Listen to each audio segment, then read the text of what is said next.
కానీ ఇందులో ప్రత్యేకత ఏంటంటే ముఖ్యంగా నాన్నగారు అంతకుముందు 2 సినిమాలు తీస్తున్నారు జయసింహ ముందు. 2 కూడా ఆర్థికంగా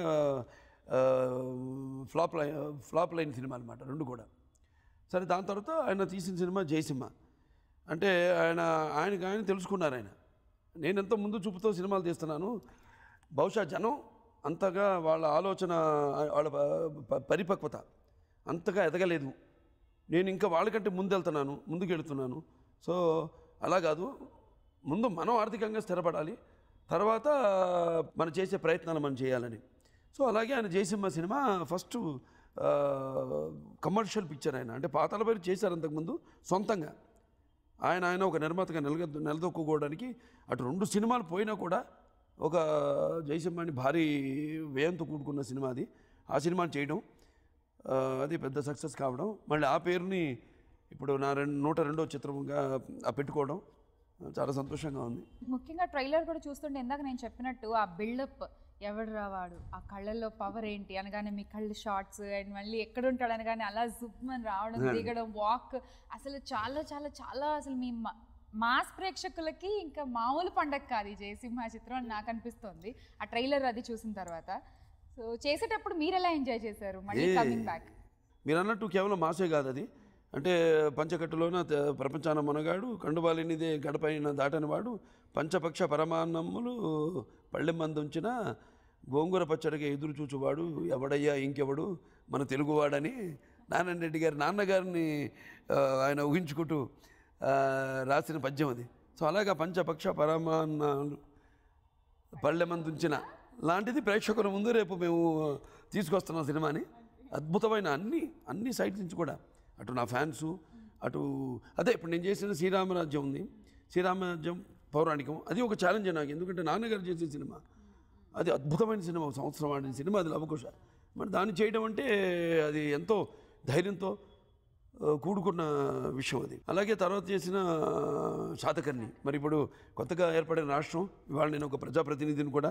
సో నా వంతు ఆ భగవంతుడే ఇలా ఏది జరిగినా కూడా నేను ఒకటి కృషితో నాస్తి దుర్భిక్షం, ఏదైనా ఇందాక నేను చెప్పాను పద్యం, దానికి చక్కటి ఉదాహరణ నాకు అనిపిస్తుంటుంది ఎప్పుడు. ఎందుకంటే నాకు జీవితంలో అన్నీ కూడా అలా జరగడం, నేనేమి కోరుకోవట్లా, అన్నీ వచ్చి అటు ముందు వాళ్తానమాట. అంటే పంచపక్ష నేను అన్నట్టు. సో అన్నీ అలా ఒక ఆంధ్ర రాష్ట్రం ఏర్పడడం, మరి దానికి అమరావతి రాజధానిగా చంద్రబాబు నాయుడు గారు దాన్ని అభివృద్ధి చేయడం, ఎవరైతే ఇక్కడ తెలంగాణలో పుట్టి కోటిలింగాలలో అటు సింహద్వారం శాతవాహనులకి, అక్కడ అమరావతి నుంచి మొత్తం దేశాన్ని పరిపాలించిన ఒక చక్రవర్తి, మరి అటువంటి పాత్ర చేయడం అది కాకతాళీయమో యాదృచ్ఛికమో అనిపిస్తుంటుంది నాకు అప్పుడప్పుడు. అలాగే ఇప్పుడు నేను చేసిన పైసా వసూలు, టోటల్ మాసు అండ్ అంత సాహసం మళ్ళీ ఒక చారిత్రాత్మక పౌరాణిక వచ్చేసిన తర్వాత ఎవరు చేయరు. సో నేను అంటే యాక్టింగ్ అంటే కేవలం అరవడమో ఏడవడమో లేకపోతే ఒకరిని తృప్తిపరచడానికి విసిరే నవ్వు కాదు యాక్టింగ్ అనేది. యాక్టింగ్ అనేది ఒక పాత్రలోకి వెళ్ళి దాంట్లో వచ్చి బయటపడడం అన్నది మాకు తెలుసు, నాకు బాగా తెలుసు అందరికంటే కూడా. ఎందుకంటే ఇటువంటి విభిన్నమైన పాత్రలు చేయడం వల్ల ఇప్పుడు జయసింహ అంటే ఇదేమో టోటల్గా మొత్తం అన్ని సెక్షన్స్ ఆఫ్ ఆడియన్స్, అటు ఫ్యాన్స్ కానివ్వండి, ఇటు ఫ్యామిలీస్ కానివ్వండి, అందరూ అంటే సకుటుంబ సపరివార సమేతంగా చూడదగ్గ అద్భుతమైన చిత్రం ఇది. సో ఇదంతా నాకు ఇట్లా జరుగుతుంది, చాలా సంతోషంగా ఉంది. ఇటువంటి అవకాశాలు, ఇటువంటి విభిన్నమైన పాత్రల్లో వేషధారాల నుంచి ఇక్కడ ఒకటి ఉంది గొడవ.